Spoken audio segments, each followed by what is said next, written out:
Au fait, nous allons rentrer sur les grandes lignes qui entravent, qui freinent et bloquent le processus de décentralisation et sont piliers les découpages territoriaux en République démocratique du Congo. Avant toute chose, la décentralisation administrative et locale consiste à transformer les centres en centres de décision et ou en centres d'impulsion. Par contre, le découpage territorial est l'opération juridique par laquelle l'on divise les territoires nationaux. En plus d'une décentralisation administrative et locale, la Constitution du 18 février institue un régionalisme politique. Les provinces, les entités territoriales décentralisées sont dotées de la personnalité juridique et sont gérées par les organes locaux.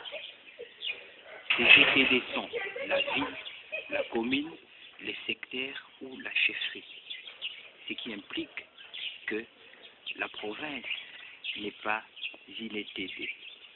Le premier grand constat est celui-ci. La décentralisation politique est effective au niveau des 11 provinces, de fait, qui ont leurs propres organes, l'Assemblée délibérante et le gouvernement provincial.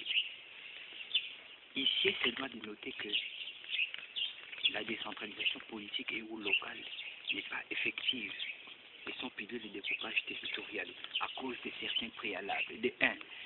Depuis 2006, les élections provinciales, urbaines, municipales et locales n'ont pas été organisées. C'est le premier obstacle pour que la décentralisation locale soit, pas de problème, soit effective. Il faut la présence des organes suivants. Les conseils urbains et les collèges exécutifs urbains pour la ville, le conseil communal et le collège exécutif communal pour la commune, le conseil du secteur ou de la chefferie et le collège exécutif du secteur ou de la chefferie.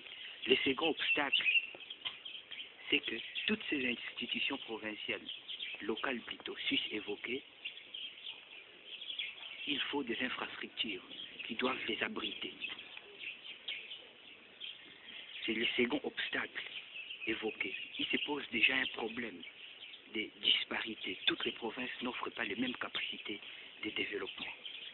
Les disparités se poursuivent au niveau des territoires, secteurs, districts, qui sont les 26 provinces dans la configuration constitutionnelle actuelle.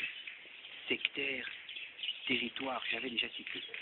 C'est dans cette optique qu'avait été instituée la Caisse nationale de péréquation pour réduire les déséquilibres régionaux et dans l'objectif de pouvoir créer une solidarité nationale.